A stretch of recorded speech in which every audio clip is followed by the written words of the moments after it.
할렐루야. 네, 오늘도 주님의 말씀을 사모하셔서 주님의 전에 나오신 여러분들을 주님의 이름으로 환영하고 축복합니다. 오늘은 사도신경 7번째 이야기로 함께 읽은 본문을 통해서 눈치채셨겠지만 사흘 만에 죽은 자 가운데서 다시 살아나시며에 해당하는 부분, 부활에 대한 이야기와 함께 그 안에 담긴 복음을 오늘 함께 나누려고 합니다. 부활이라고 하는 주제는 오래전부터 뭔가 전설처럼 내려오는 여러 이야기를 시작으로 수많은 장르의 작품 주제로도 사용될 만큼 큰 이슈였습니다. 우리는 그리스도인으로서 예수 그리스도의 부활을 참된 승리로 믿고 받아들이고 있지만 세상의 많은 이들은, 주님을 알지 못하는 이들은 부활에 대해서 불가능하다고, 비과학적이라고, 믿을 수 없다라고 이야기하는데요. 한 가지를 묻고 싶습니다. 여러분에게 어떤 사실에 대해서 진짜인지 가짜인지 구분하고 결정하는데 가장 중요하게 작용하는 것은 과연 어떤 것입니까? 우리는 어떤 일의 사실을 가려내기 위해서 증거라고 하는 것을 활용을 하는데요. 제가 사전을 찾아봤더니 증거에 대해서 이렇게 설명을 하고 있더라고요. 화면의 내용을 제가 잠시 읽어드리도록 하겠습니다. 증거란 형사재판이 공정하게 진행되려면 먼저 범죄에 대한 사실관계가 확정되어야 하는데, 사실관계를 확실하게 하기 위하여 사용되는 자료를 말한다. 형사소송법에서는 사실의 인정은 증거에 의한다고 규정하고 있는데 이를 증거재판주의라고 한다. 이렇게 쓰여져 있었습니다. 아무래도 조금 더 법 쪽에 가까운 증거라는 단어의 의미를 제가 찾은 것 같은데요. 여기서의 핵심은 이겁니다. 사실의 인정은 증거에 의한다라는 겁니다. 사실이라고 인정하기 위해서는 꼭 뭐가 필요하다고요? 증거가 필요하다라는 겁니다. 그런데 우리는 증거를요, 재판뿐만 아니라 생각보다 많은 상황 속에서 증거를 활용합니다. 아마 회사를 다니시는 분들은 공감하실 것 같은데요. 기획서의 흔한 최종 파일이라고 해서 제가 준비한 사진이 하나가 있는데요. 사진을 보시면 어떤 한 일하는 회사원의 기획안의 최종 파일이라고 하는데, 이 최종 파일이 한두 가지가 아닙니다.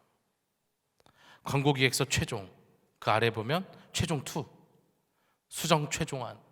그래도 이게 기획서가 통과가 안 되니까 레알 최종, 최종. 이 마음이 느껴지지 않습니까? 얼마나 끝내고 싶었는지. 여러 이름으로 최종안을 만들어 놓았습니다. 제가 이걸 보여드린 이유가 뭐냐면요, 이 사람의 상사가 이 기획안을 계속 결제해주지 않고 돌려보냈다는 것이 아닙니다. 또 이 회사가 기획서에 대한 내용을 자주 바꾼다는 것도 아닙니다. 이렇게 따로 이 사람이 이것을 저장한 이유에 대해서 이야기하려고 하는 거예요. 이 사람이 기획서 파일에 이렇게 숫자를 붙여놓고 여러 이름을 붙여서 저장한 이유가 과연 뭘까요? 왜 굳이 저렇게 여러 파일을 만들어 두었을까요? 그냥 덮어쓰고 수정하고 덮어쓰고 이렇게 하면 되지 않을까 싶은데, 이것은 기획서와 그 내용에 문제가 생겼을 때 책임 소재를 분명히 하기 위해서 이렇게 따로따로 저장해 두는 거죠. 이렇게 사람들은 어떤 중요한 일을 할 때 증거를 남기거나 증거를 확보함으로써 시비를 가리게 될 때 유리함을 가져가려고 합니다. 그만큼 증거라고 하는 것은 사실 여부를 정하는데 아주 큰 역할을 한다는 거죠. 그리고 사람들은 부활이라는 이슈에서도 이것을 적용하려고 합니다. 예수님 말고는 뭐 나사로가 있을까요? 죽었다가 다시 산 사람이 많지 않다 보니까, 아주 소수다 보니까 사람들은 어떤 명백한 증거를 찾아내서 부활이 있었는지 없었는지를 가려내고 싶어 하는 겁니다. 하지만 오늘 분명한 것은요, 예수님께서는 십자가에 달려 돌아가셨고 다시 부활하셨다라는 것입니다. 만약 이것이 사실이 아니라고 한다면 오늘 나누고자 하는 사도신경의 고백, 사흘 만에 죽은 자 가운데서 다시 살아나시고, 그 뒤에 이어지는 모든 고백이 쓸모없게 돼버리거든요. 바울은 여기에 대한 이유를요, 고린도전서 15장 17절에서 다음과 같이 기록하고 있는데, 우리 함께 말씀을 함께 읽어보도록 하겠습니다. 고린도전서 15장 17절입니다. 시작. 그리스도께서 다시 사신 일이 없으면 너희의 믿음도 헛되고 너희가 여전히 죄 가운데 있을 것이요. 아멘. 예수님께서 부활하신 것이 거짓이라면 우리의 믿음이 헛된 것이라고 말합니다. 그 이유는 부활하지 못하시는 분은 우리의 구원자가 되지 못하기 때문입니다. 이어서 예수님께서 우리의 구원자가 되지 못하신다면 방금 읽은 이 고린도전서 15장 17절의 말씀처럼 우리는 어떻게 되냐면 죄 가운데 그대로 있게 됩니다. 그렇게 죄 가운데 영원히 머물러야 하는 우리에게 어떤 소망이 있겠어요? 그 어떤 소망도 남지가 않습니다. 그렇게 되면 우리는 계속 영적 죽음의 상태로 살아가야 합니다. 그리고 그런 우리에게 뒤에 이어지는 사도신경의 내용들이 의미가 있을까요? 아무런 의미가 없습니다. 다시 살아나지 못하신 분께서 하늘에 다시 올라가실 수 있을까요? 없습니다. 그렇게 또 다시 이 땅에도 오실 수도 없는 겁니다. 그리고 우리는 성령님을 믿지 못할 뿐만 아니라 그 성령을 통해서 이루어지는 성도 간의 모든 교제가 영적 교제가 아닌 그저 침묵에 그치고 말 것입니다. 그래서 오늘 함께 살펴보고자 하는 사흘 만에 죽은 자 가운데서 다시 살아나시고라는 이 신앙 고백은 우리에게 아주 중요한 믿음의 고백이기도 하면서 복음의 핵심이 되는 겁니다. 그래서 많은 이들이 오랜 시간 동안 예수님의 죽음과 부활에 대해서 이것이 사실인지 아닌지 증거를 파악하기 위해서 오랜 시간 동안 연구하고 조사를 해왔습니다. 실화를 바탕으로 제작한 영화 예수는 역사다 1편을 보면요, 예수 그리스도의 십자가 죽음과 부활에 대해서 아주 잘 설명을 해주고 있습니다. 그래서 오늘 올바른 이해와 도움을 얻을 수 있을 것 같아서 제가 잠시 그 내용을 나누려고 하는데요. 이 영화의 주인공인 실존 인물 리 스트로벨은 시카고 트리뷴의 기자였습니다. 리 스트로벨은 사실을 통해서만 진실로 갈 수 있다라는 신조를 가진 무신론자였습니다. 그러던 어느 날 자신과 같은 무신론자였던 아내가 어떤 일을 계기로 교회를 다니게 되었고, 이후에 아내가 예수님을 영접하는 그 과정 속에서 의견 차이가 생기면서 다투기 시작했습니다. 그리고 조금씩 아내와의 관계가 멀어지기 시작합니다. 이 리스토로벨은 아내가 이상해졌다라고 생각합니다. 아내가 잘못되었다고 생각해요. 그래서 아내를 원래대로 되돌려 놔야겠다, 그 생각을 하면서 아내가 믿기 시작한 예수와 기독교가 거짓인 것을 밝혀내고자 기독교의 핵심인 십자가와 부활을 조사하기 시작합니다. 그렇게 스트로벨은 몇 달간 신학, 성서학, 고고학, 의학에서 활동하는 최고의 권위자들을 만나 여러 가지를 묻게 돼요. 부활한 예수님을 만난 목격자들에 대해서, 부활을 기록한 성서 필사본들에 대해서, 예수님이 처음부터 죽지 않았다라는 것에 대해서 의심을 가지고 여러 조사들을 해 나갑니다. 하지만 부활이 거짓이라는 증거를 찾지 못합니다. 그렇게 그 어떤 것도 밝혀내지 못한 가운데서 그가 찾은 것이 하나가 있었는데요, 그것은 바로 왜 예수께서 십자가에서 죽어야 했는가라는 질문에 대한 대답이었습니다. 그리고 그가 찾은 답은 무엇이었냐? 바로 사랑이었다는 겁니다.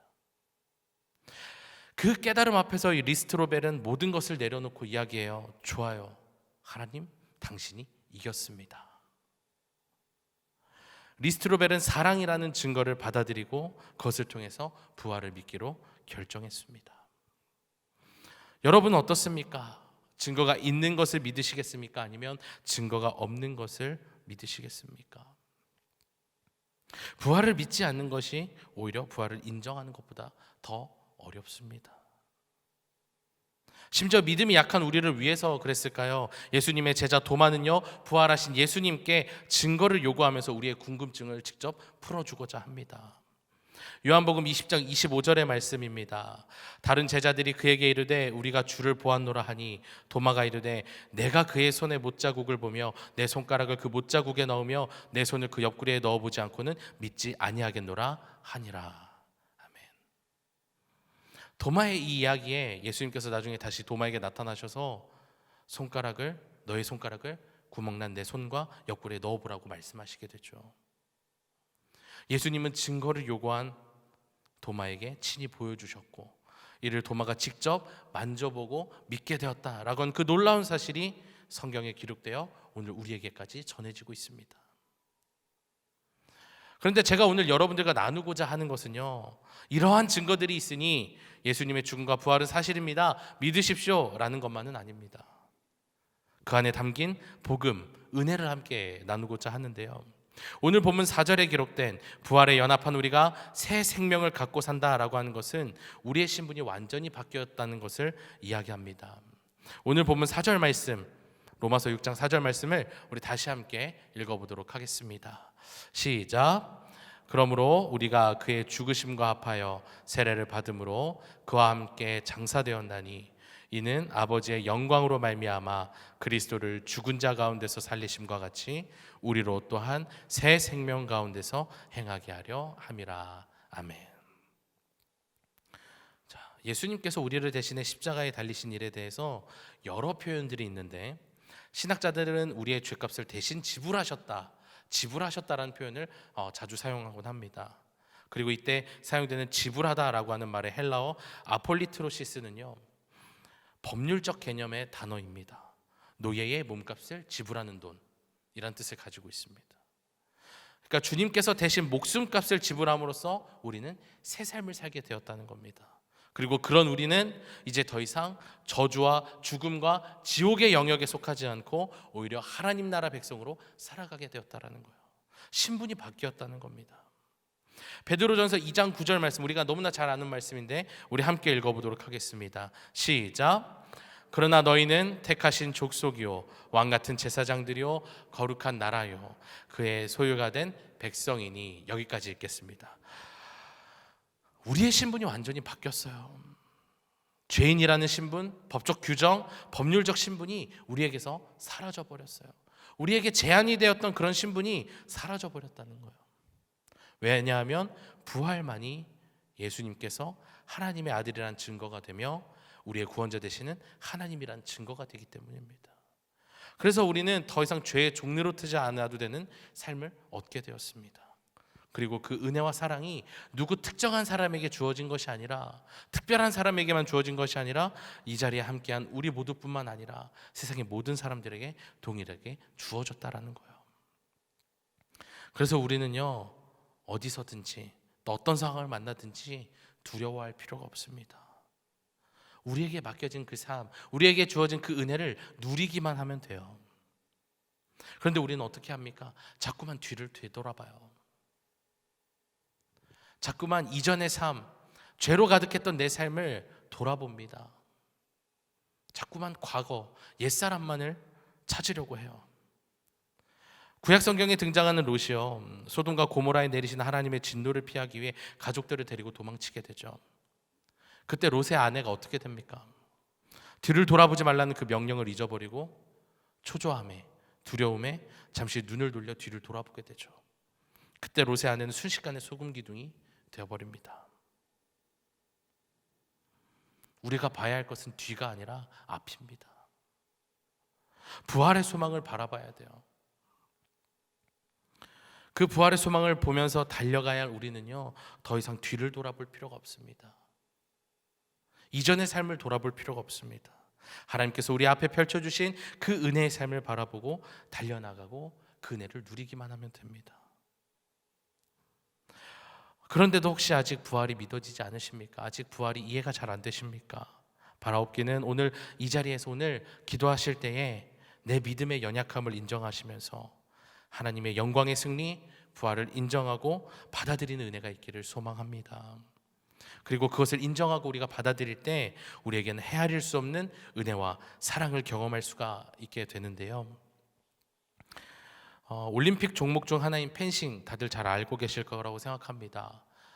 유럽의 스포츠지만 굉장히 우리나라가 잘하는 올림픽 종목 중 하나인데요. 이 펜싱이라고 하는 스포츠의 가장 큰 특징 중 하나가 채점이 굉장히 어렵다는 거예요. 그나마 요즘에는 이제 전자호구를 착용해서 이렇게 갖다 대면 불도 들어오고 소리도 나기 때문에 채점이 조금 더 쉬워졌지만, 그냥 눈으로만 봐서는, 육안으로는 누가 이겼는지 알기가 쉽지 않다는 것이 가장 큰 특징입니다. 그렇다면 저 전자호구가 발명되기 전까지 펜싱은 어떻게 점수를 매겼을까? 앞서 얘기했던 것처럼 펜싱은 칼이 너무 빨리 움직여서 찌른 사람도 내가 제대로 찔렀는지, 제대로 어디 찔렀는지 확신하기가 어렵습니다. 심판도 마찬가지예요. 그런데 단 한 사람만이 유일하게 제대로 찔렀는지 아닌지를 아는데 그 사람은 바로 찔린 사람이라는 거예요. 찔린 사람은 내가 어디에 찔렸는지 알기 때문에 이것이 득점인지 아닌지를 안다는 거예요. 그래서 우리는 펜싱의 또 다른 특징을 알게 되는데, 축구에서는 득점하면 골이라고 얘기하지만 펜싱에서는 투쉐라고 한다고 합니다.